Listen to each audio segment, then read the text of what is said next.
Yep, we're live. Hey, soulful people. It's Saturday morning. This is a live recording of episode number 152 of the Better Life, Better Work show. And I'm your host, Allison Crow. Today's episode is called Marinating, Meandering, and Knowing Yourself. So today should be interesting. I'm so thankful for Elise, my sound producer, because I have a mild case of bronchitis. That's what all the ends have been lately. And so if I have to pause and grunt a little bit, she can edit that out. But for those of you watching on Facebook Live, say hi in the comments. Sometimes I do my podcast recordings live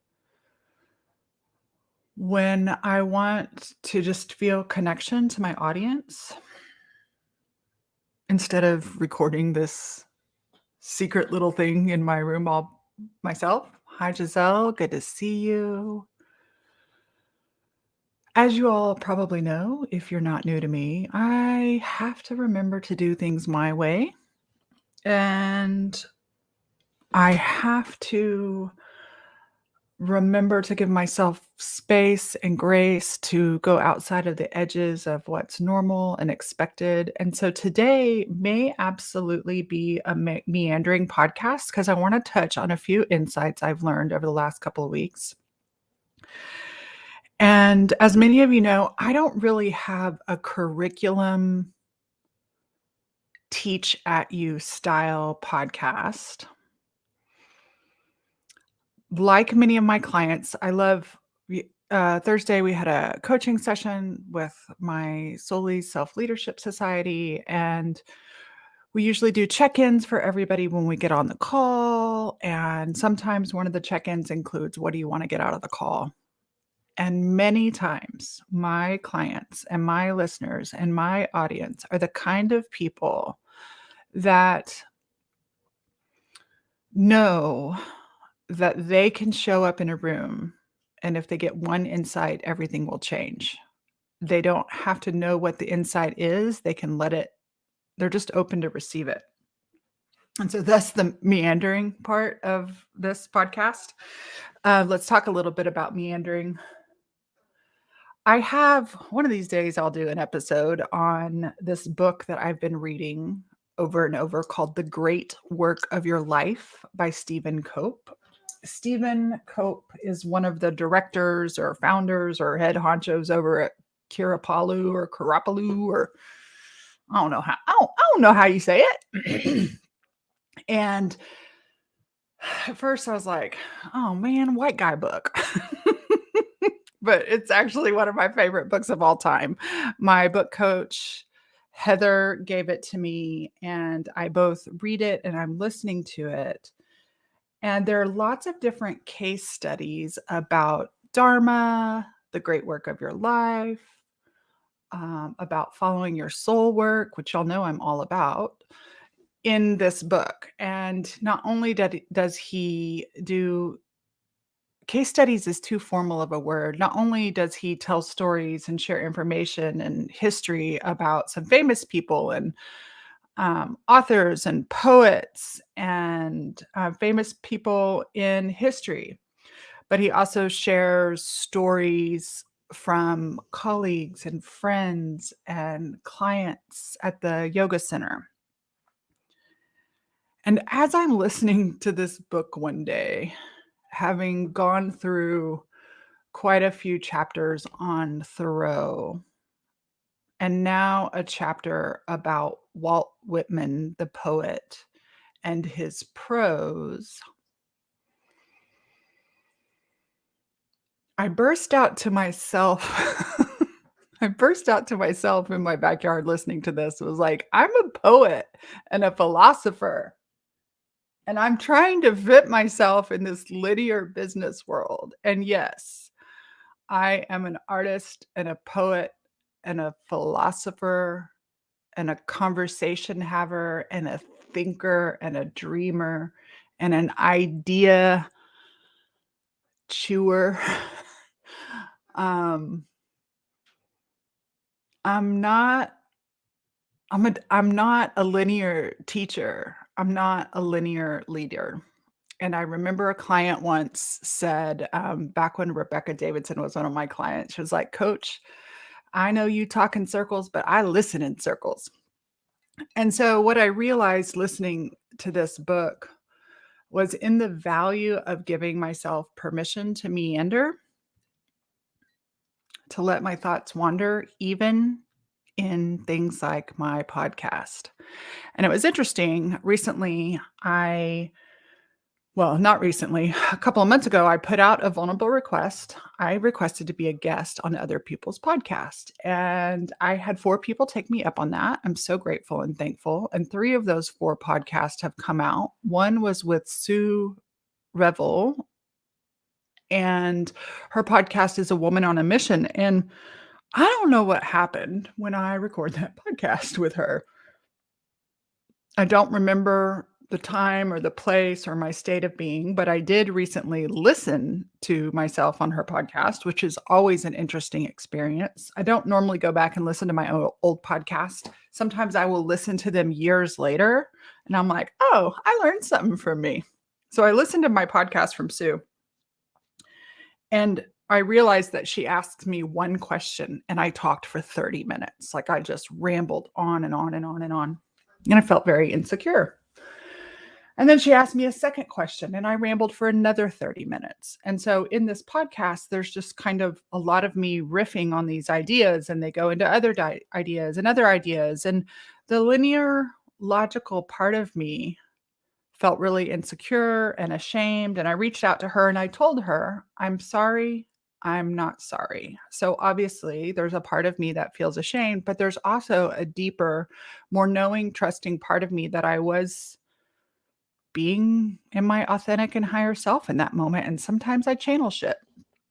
And she said, pardon me, she said, I got to tell you, that kind of bumped up against my ego as a podcaster. Like I didn't know how much to edit out, and I really don't want to edit out, but it was longer and it didn't fit my typical format, but I just went with it.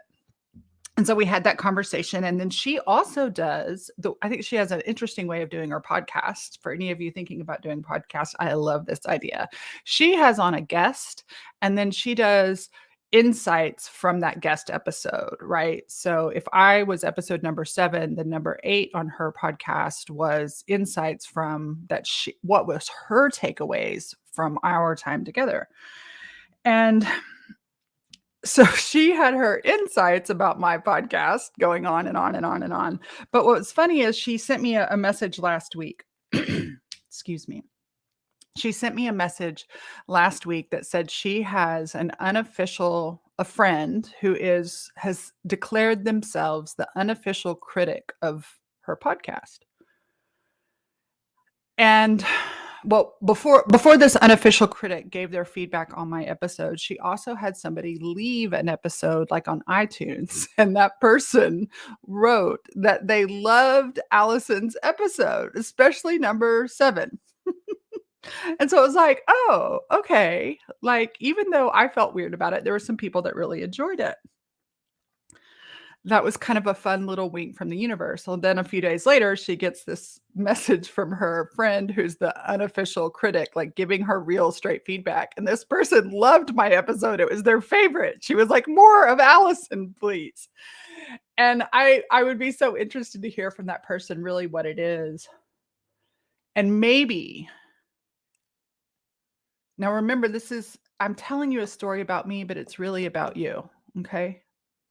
Every story I tell about me, and thank you for being so gracious to let me talk about myself, but my listeners know how to borrow insight. And I am here living a life of experimentation and permission. What if you gave yourself permission to be unfiltered? And I was unfiltered on Sue's podcast, and I meandered. And my unfiltering meandering has impact. And maybe it has an impact where it caused her problems and it was too damn long for her normal podcast and she figured it out. But I realize that so often, or more often than not in the past, I have gone through more concerned about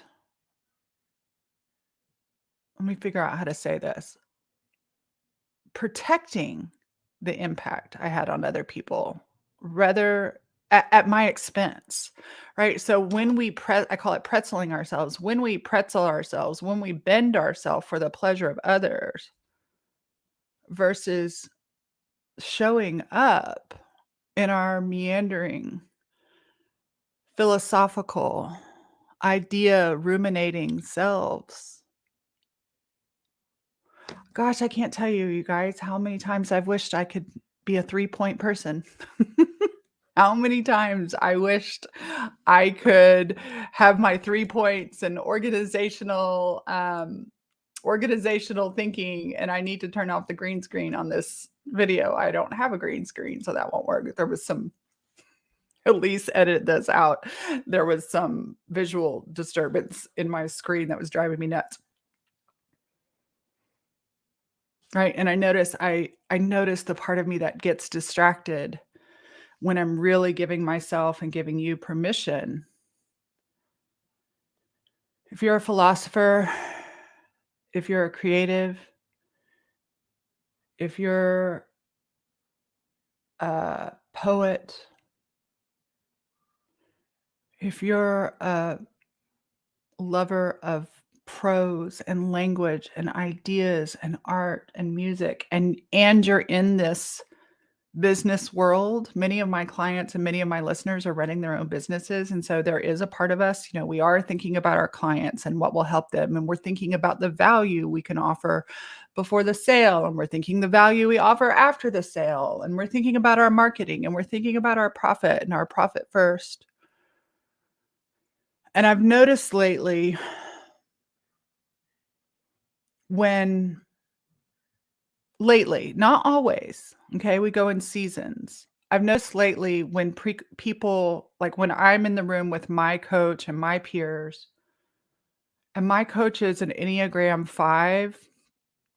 I've worked with her for 2 years. I absolutely love her and have needed her for a season.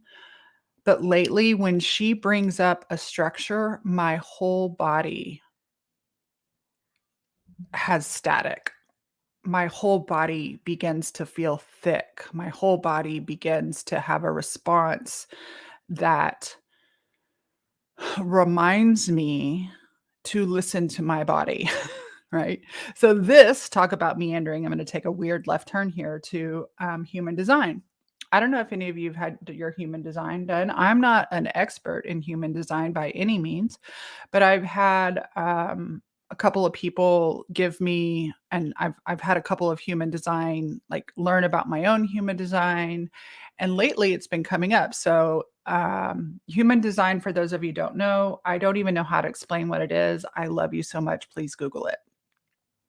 It's not quite personality profile. It's a little bit of birth chart. I can't tell you what it is, right? See, there's a part of me that's like, oh, I noticed so and so on her podcast, when you use a term that maybe not everybody knows, does such a good job of educating her audience. You know what? Here's the other thing. Let's talk about meandering real quick.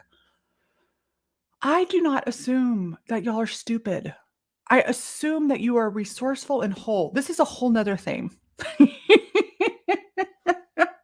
Ah, this is a whole nother theme. Everybody's paradigm is different.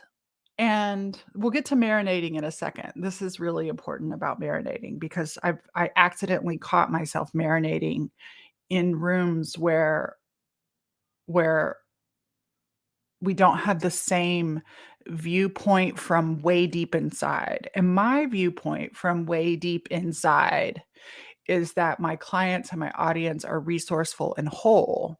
And so when I approach them as capable and able, I don't have to hand feed y'all everything, right? Like, y'all are smart. Y'all are resourceful. Heck, last week I was talking to one of my clients and we were talking about Steve Chandler's, and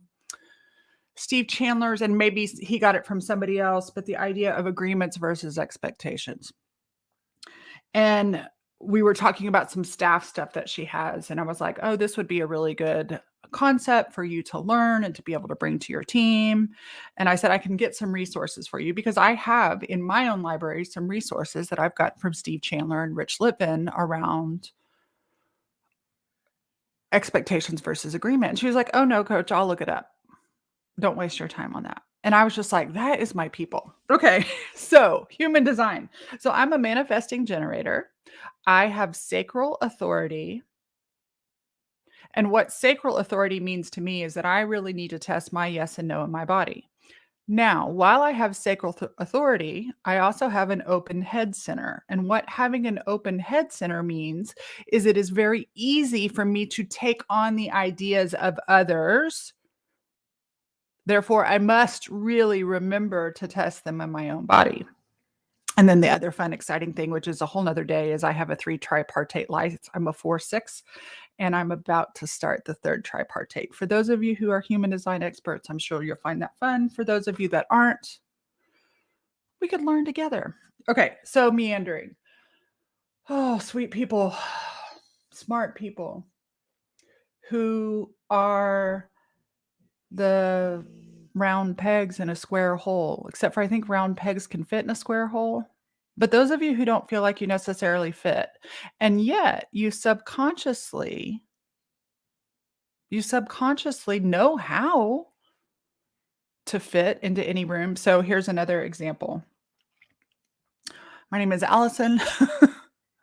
My parents, I come from really wealthy grandparents on one side and from really poor grandparents on another side. And I come from wealthy grandparents who were very much into society, and I come from grandparents who had a welding shop and a little cafe in a small town, military.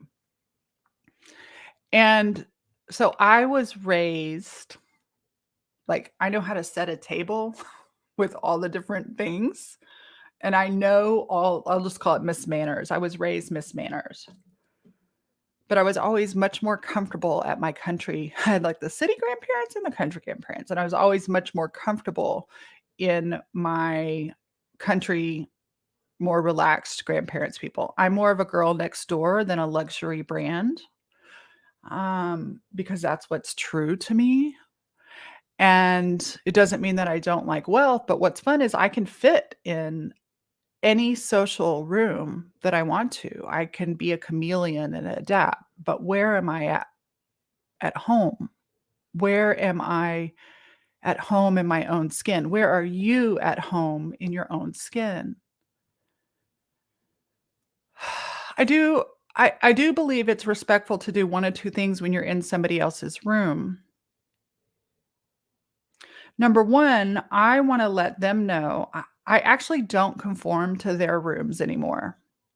There was an episode a few years back when someone invited me to come speak for free on their stage. And at one point they said, hey, by the way, don't cuss on stage. And I said, hey, thank you so much for asking. If I'm going to be filtered, it's not really the room for me. And they were like, you would lose this speaking gig over having to not cuss? And I was like, A, it's not really a gig. You're not paying me. You're not paying me for to come in. And B, I was delighted to come to your stage and to come speak on your stage, but I don't necessarily need the exposure or want the exposure with an audience that wants me to be filtered. I want to be able to come up and be free express. So it's not that I wake up and said, I think I'm going to go on so and so's stage and I'm going to cuss. I have to cuss. What I do know is I don't want to be filtered. I'm done filtering myself. And so if that eliminates me from rooms, by all means. If I'm on somebody else's podcast and they don't want to hear my F-bombs, by all means, they can bleep me out. But for somebody to say, we don't really want you to cuss in here is not going to work for me. So that's one of these examples of I give myself, or I'm learning to give, especially the last 10 years, really learning to give myself permission to be me. To be me, I have to know me. And so what a marinating, meandering, and knowing yourself have to do, I realized because I was marinating in some really structured rooms and spending a lot of time with some people who don't see that they are not bad people, they're amazing people, but they don't see the world, they don't understand my view of the world, and I'm trying to understand theirs,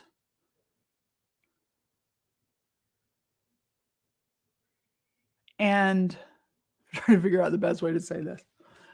I just realized I was marinating some in some rooms, and when I say marinating, I say, "Where are you taking in the environment in which you sit?" Right? And so I can have things marinating in my heart, but being a human being with open pores and an open mind and an open heart and being empathic, we can often take in, right? So for some people, they will not marinate in the news.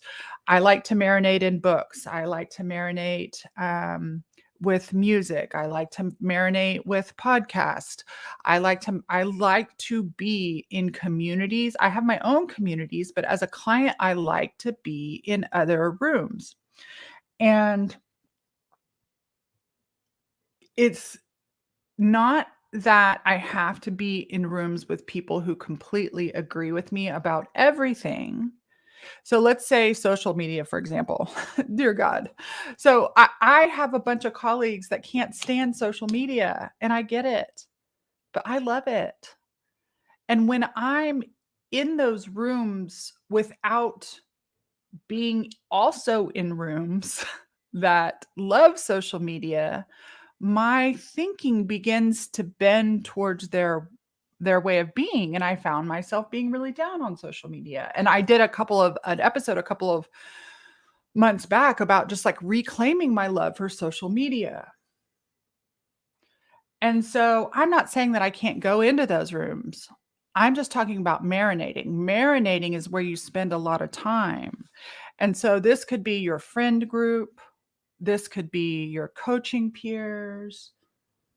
This could be I recently joined a community, I don't know how long I'll be in it, but I recently joined a community that, has a lot of conversations around being a feminist and, bringing feminism to coaching, because even our beloved coaching lives in this whitewashed patriarchal world, and I'm just a student. Hey, K Ferg. I'm just a student of, humanity and trying to be more inclusive and paying attention to the systems that we all are brainwashed into.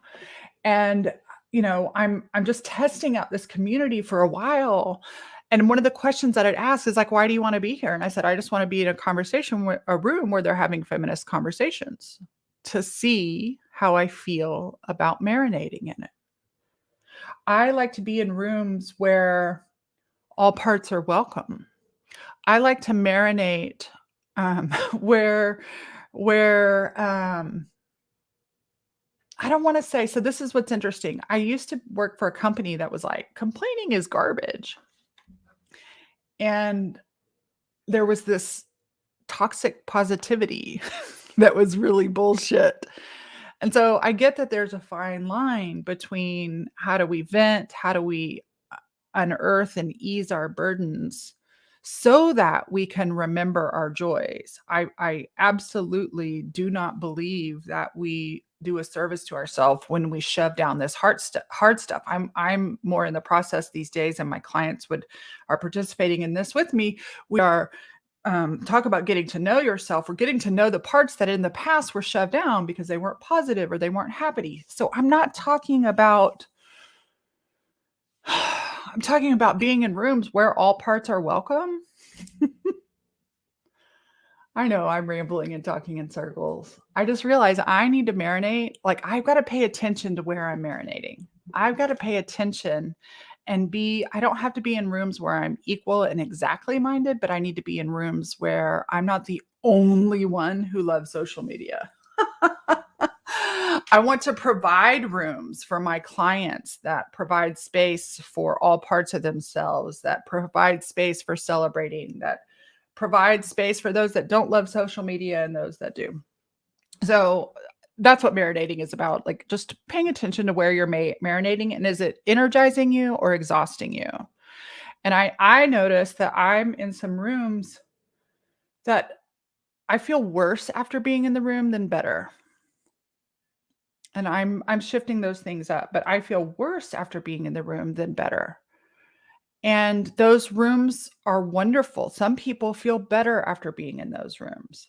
But if I start thinking too much about structure right now, my whole body explodes. And so as I listen to myself, this goes back to meandering, I hear my body say meander. I hear my head will tell me you need to be straight and direct. But when I really listen to my discomfort and my fears, when I listen to my fears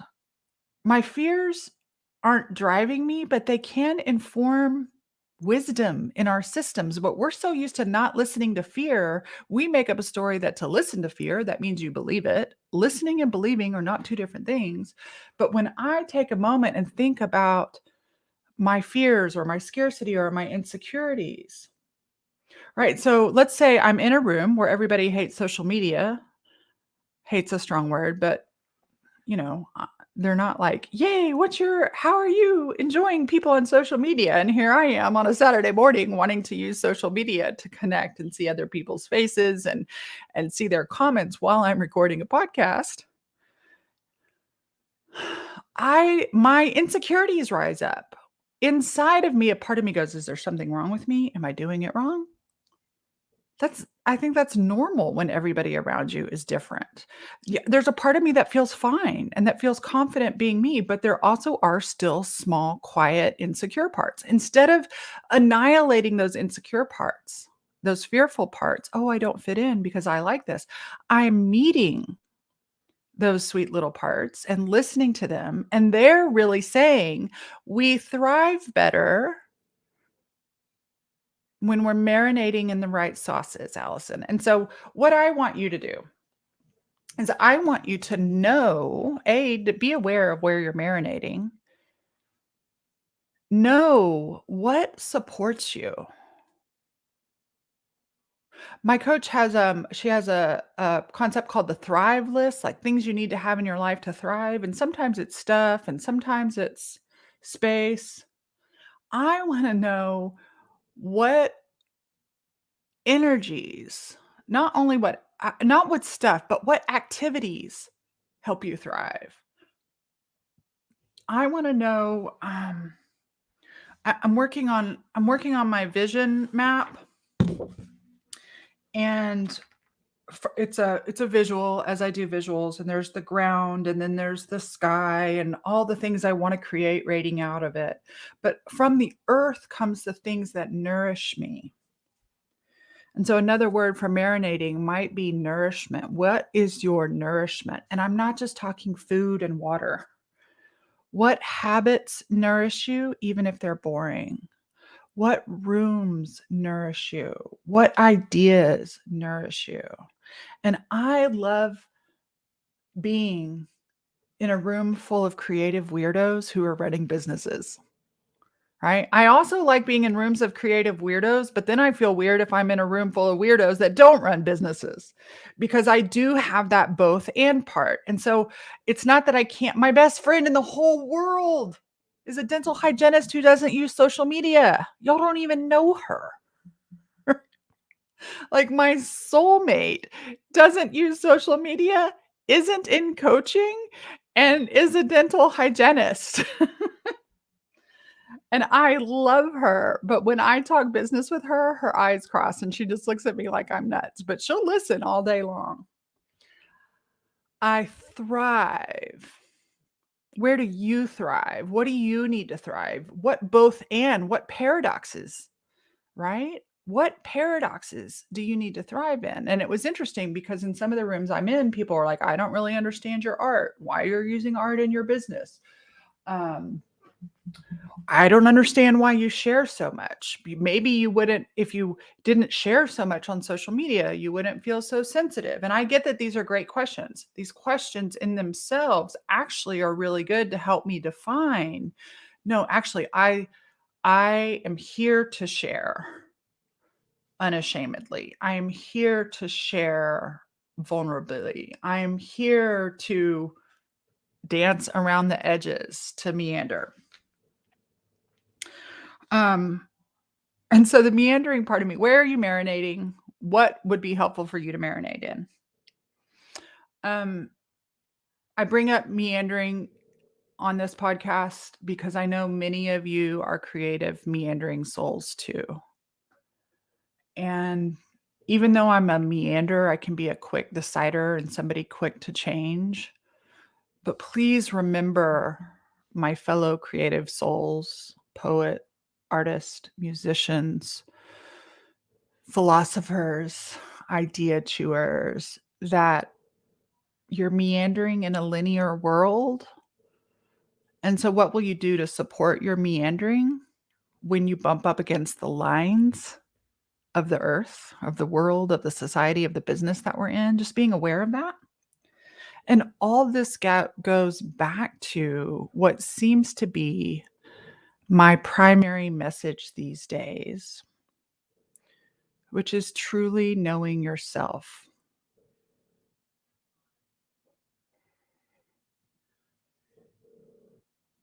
I spent, we spend, you spend, we all spend. I mean, everybody has their different timelines, but we spend so much of life trying to figure out how to fit in and achieve and do all the things all the boundaries tell us to do and all the influences. And then we spend this time deconstructing. And for me, it was deconstructing religion, and it's deconstructing the society I live in that is patriarchal and colonial, and holy shit, I have so much to learn. Deconstructing, not even after deconstructing religion, deconstructing spirituality, deconstructing business, deconstructing capitalism, deconstruct. And when I say deconstructing, like we spend this whole time constructing, and deconstructing means like not necessarily taking it apart to obliterate it, but taking it apart piece by piece to understand it, because I can't understand myself unless I understand the systems in which I was raised. And so at some point we become aware and there is no looking back. And as you become aware of the world around you, it has to change. I don't see how. I mean, obviously, again, I'm speaking from my own experience. I don't see how it doesn't change how you see yourself. Bill and I were watching something on TV last night, and I was just like, I told him one of the reasons, and I had this conversation with my book coach. One of the reasons, there's a part of me that is really in resistance around writing and finishing my book. I've written about 30,000 words, and I just keep reorganizing and avoiding writing. And so instead of just pushing through, I have to check in with this part that feels like gets resistant. And I check in with the resistant part, and she's like, "What if you publish a book and change your mind? Like, you have changed so many times." And there's a part of me that's like, of course I've left behind things that aren't me. And then there's another part of me like that feels shame about that. And so, and obviously, the more I know, like when you know more, you when you know new things, you can get new beliefs, right? We do change. And so, thanks for letting me meander. Thanks for marinating with me. I would love to hear what your versions, what you're marinating in. If you're one of those philosophical idea chewer, artistic souls in a linear world, raise your hand and say hello, just so that we can see each other. I see you. I don't want us to have to be in our own little cult outside of. My example I use is like, I'm a blue dot in a red state. Actually, I'm a blue dot in a half red, half blue state on the very edge of purple. And a lot of times people are like, I'm moving out of Texas. I'm not moving out of Texas. I'm going to keep being a little blue dot here in Texas, and I'm going to do my part to be myself and to share my heart and show my work and make change one little tiny step at a time. But I have the right to exist here. But I also know that there are times when I need to marinate with my blue friends in the middle of the red world. I also have some red friends and lots of red neighbors. Okay. I giggle. I hope you giggle. I hope instead of judging your meandering self, those of you who verbally process, I hope you can find delight in your way of being and give yourself one more layer of permission just to be yourself, especially on your wall, in your family, in your relationships with your clients, in your social media, in your realms. Give yourself permission to be fully you. Give yourself permission to meet more parts of you. Marinate, meander if you need to. Know yourself more deeply. I love you. Hey, and if you want a tool for knowing yourself more deeply, uh, on my webpage, AllisonCrow.com, or you can go to AllisonCrow.com/core values is a core values exercise that I have. It's actually a very extensive core values exercise. There's no weenie core values exercise. And I highly recommend you do it in a couple. You know how there's like the life wheel and you do your life wheel for business and you do your life wheel, like there's the business, there's physical, there's um, different aspects of your life. I definitely recommend to my clients to do both the business core values, like what are the values of the entity of their business, and then what are your personal values. But I even believe that you could probably pick another paradigm and do the business value or the core values exercise again. So feel free to pick up that workbook. It's actually a workbook. You'll want to print it out, and then you'll actually want to get out your scissors and cut out all the values. And let me know how that helps you. So, for example, I have my core values on my wall right next to me. And a lot of times when I get confused and overwhelmed, I look over and I read through that list. Not only is that list great content for me, but one of the things I see over there is that always gets me. I'm a gardener, not a machine, which means I'm a gardener, not a machine. And the other one that gets me all the time is simplicity, because I tend to try to overcomplicate things. And so every time I see that value in front of myself, I forget that I value it.